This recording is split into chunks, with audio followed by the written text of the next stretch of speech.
আসসালামু আলাইকুম dear audience. আজকে যাচ্ছি আমাদের ধানের জমিতে এবং আপনাদেরকে দেখাইছি ধান কীভাবে রোপণ করতে হয়।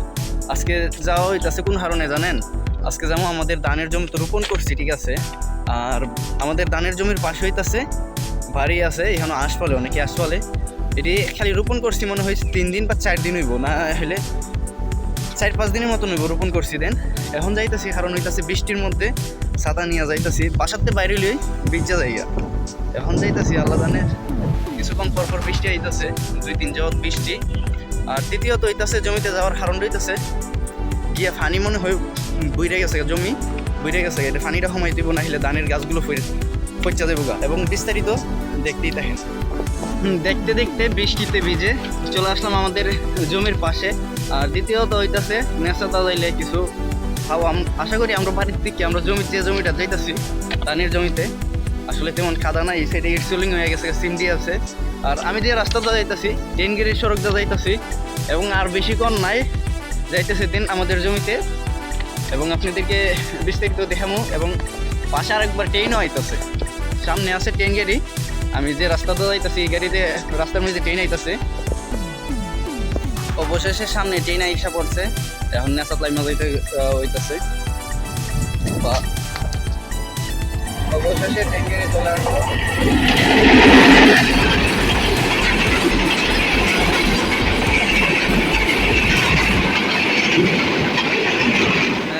দেখতে দেখতে চলে আসলাম আমাদের ধানের জমির পাশেও। দেখেন আমাদের ধানের জমি পিছনে দেখা যাইতেছে, আর এখানেও শুরু ভাই ইন্তজাম করতেছে। বুঝলাম হই দেখেন, খুবই চমৎকার দাম।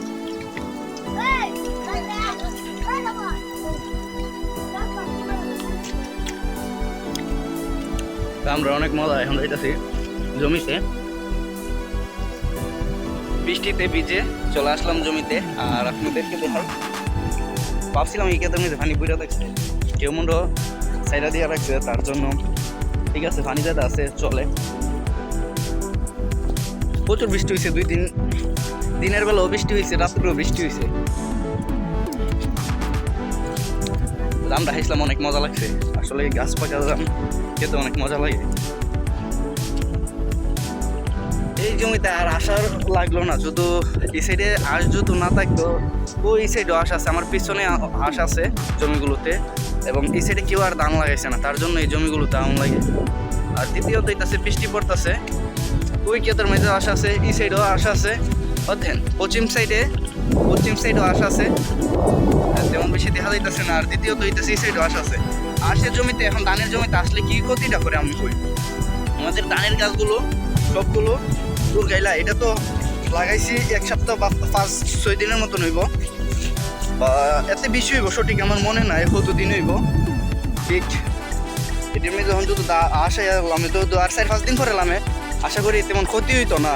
এবং আপনাদেরকে দেখানোর চেষ্টা করলাম, আজকে আমাদের ধানের জমিতে আসলাম, এবং আজকের ভিডিওতে সবাই দেখানোর চেষ্টা করলাম যারা কৃষি করে এরার বাধ্যতামূলক জমিগুলো আইসা দেখতে হইব, যতই বৃষ্টি হোক না তুফান হোক।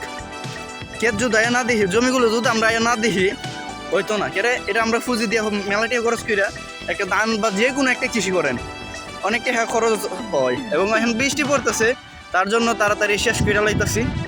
বুঝলেন পিছনে আশ দেখা যাইতেছে। আর বৃষ্টির মধ্যে কেমনে ভিডিও হতো, আতকাফে মানে ঠান্ডায় আতকাফে, বাতাসও আছে।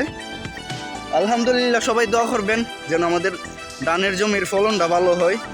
আসসালামু আলাইকুম, আমি মোহাম্মদ শিপন, হবিগঞ্জ কৃষি নিউজ।